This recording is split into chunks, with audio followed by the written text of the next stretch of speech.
Assalamualaikum sahabat penunggu Kampuang. Di video kali ini kita akan membahas sejarah berdirinya Tugu Abel Tasman di Gunung Marapi, dan sejarah lengkap perihal Gunung Marapi di Sumatera Barat. Selamat menyaksikan, semoga bermanfaat.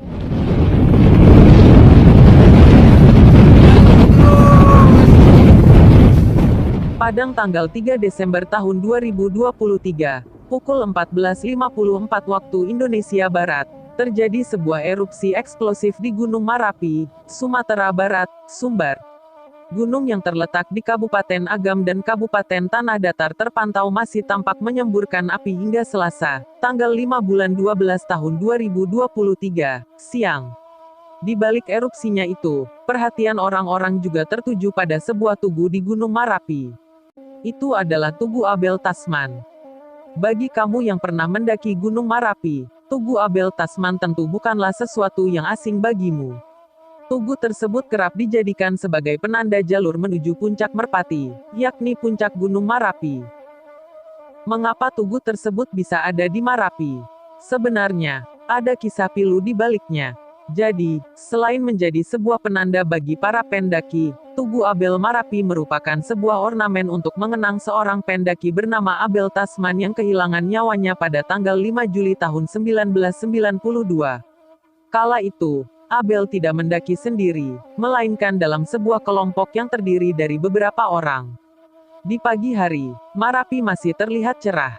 Namun, siapa sangka jika kondisi tersebut bisa langsung berubah mencekam. Para pendaki yang telah sampai di puncak Merpati tiba-tiba mendengar bunyi gemuruh dari arah kawah. Bunyi tersebut disusul dengan asap hitam dan letusan yang gitu keras. Muntahan abu pun mencuat ke angkasa. Bebatuan panas juga berterbangan ke udara. Nahas, Abel menjadi korban dari hujan batu tersebut. Pria yang merupakan alumnus SMA 6 Padang itu langsung tewas di tempat. Sehari setelah kejadian naas itu, tubuhnya baru diangkat dan dievakuasi oleh tim SAR dan pendamping lain.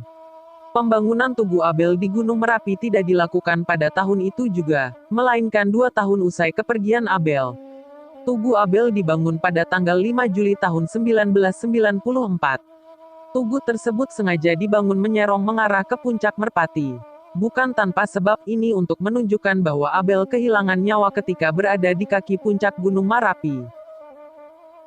Mengutip laman resmi Provinsi Sumatera Barat, Gunung Marapi terletak di antara Kabupaten Agam dan Tanah Datar atau pada titik koordinat 0 derajat 22, 47.72 lintang selatan, dan 100 derajat 28, 16.71 bujur timur. Gunung ini memiliki ketinggian 2.891 meter dari permukaan laut. Gunung Marapi juga dikenal dengan nama Gunung Merapi atau berapi. Namun, jangan sampai salah mengiranya dengan Gunung Merapi yang ada di Jawa Tengah. Berdasarkan penelitian berjudul Walk in Splendor, Ceremonial Dress Anthem Minangkabau, University of California, Gunung Marapi menjadi situs pertama yang ditemukan masyarakat Minangkabau awal-awal mendiami Sumatera Barat dulunya. Diketahui bahwa gunung tersebut telah meletus lebih dari 50 kali. Berikut daftar riwayat letusan Gunung Marapi Sumbar seperti dilansir Detik.edu. Tahun 1807 sampai tahun 1822, terjadi adanya suatu letusan. 1822. Adanya kepulan asap hitam kelabu, disusul leleran lava disertai sinar api merah tua. Kemudian keluarnya asap dan awan debu. 1833, beberapa letusan kecil terjadi. 1834, terjadi letusan kecil. 1845, terdengar suara gemuruh dari dalam bumi dan terlihat api besar. 1854, terjadi letusan abu selama beberapa hari. 1855, terasa gempa bumi dan adanya tiang asap disertai suara gemuruh terus-menerus. Januari tahun 1856, kadang-kadang terlihat pancaran api. April tahun 1861, aktivitas meningkat. 1863, letusan. 1871, pada tanggal 24 April terjadi hujan abu tebal menuju sampai ke Bukit Tinggi. 1876, terlihat awan besar dan bongkah laca yang dimuntahkan sejauh 280 meter. 1877, aktivitas bertambah. Desember tahun 1878, terdengar suara gemuruh selama 10 menit. Tanggal 5 Juni tahun 1883, terjadi letusan abu. Tanggal 27 Agustus tahun 1883, terjadi letusan abu.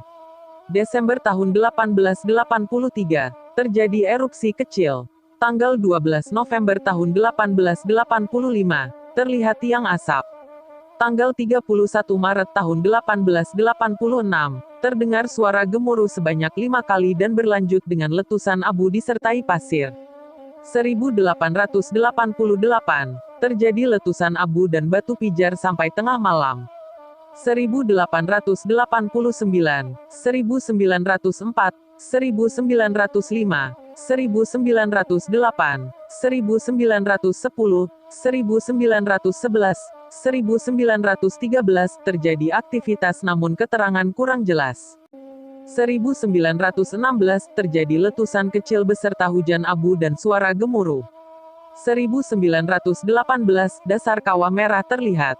1919, terjadi ledakan dan awan abu. 1925, terlihat sumbat lava hitam pada dasar kawah. 1927, terdengar suara letusan dengan asap berbentuk kembang kol. 1929, terjadi letusan abu dan lava pijar terlempar. 1930, terlihat lava pada rekahan di dasar kawah. 1932, terjadi letusan. 1949, letusan abu diawali dengan suara gempa bumi. 1951, letusan abu dari Kepundan Bungsu. 1952, asap berbentuk kol kembang setinggi 2.000 sampai 3.000 meter diikuti hujan abu. Tahun 1955 sampai tahun 1958, kenaikan aktivitas. 1967, kenaikan aktivitas. 1970, kenaikan aktivitas. 1971, letusan abu di Kepundan B dan C. 1972, peningkatan kegiatan solvatara di kawah B dan C dan Bungsu. 1973, letusan gas asap dalam kawah Verbeek. 1975, letusan eksplosif disertai suara gemuruh dan lontaran material pijar dari kawah Verbeek. 1977, letusan dari kawah Verbeek. 1978, letusan eksplosif di kawah Verbeek. 1980, letusan eksplosif dengan suara gemuruh. Tahun 1981 sampai tahun 1983, peningkatan aktivitas. 1984, letusan di Kawah Tuo. 1985, peningkatan aktivitas. 1987, letusan eksplosif. 1988, rentetan letusan eksplosif. Disertai suara gemuruh dan sinar api. 1989, terjadi letusan eksplosif dengan suara gemuruh dan sinar api. 1990, kembali terjadi letusan eksplosif dengan gemuruh dan sinar api. Oktober tahun 2005, letusan abu terjadi hampir setiap hari. 2017, terjadi letusan. Januari tahun 2023, kembali erupsi. Desember tahun 2023 terjadi erupsi.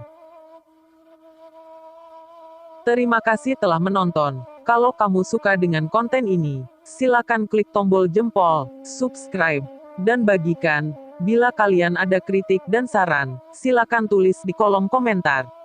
Salam Panunggu Kampuang, channel Nyo Urang Minang.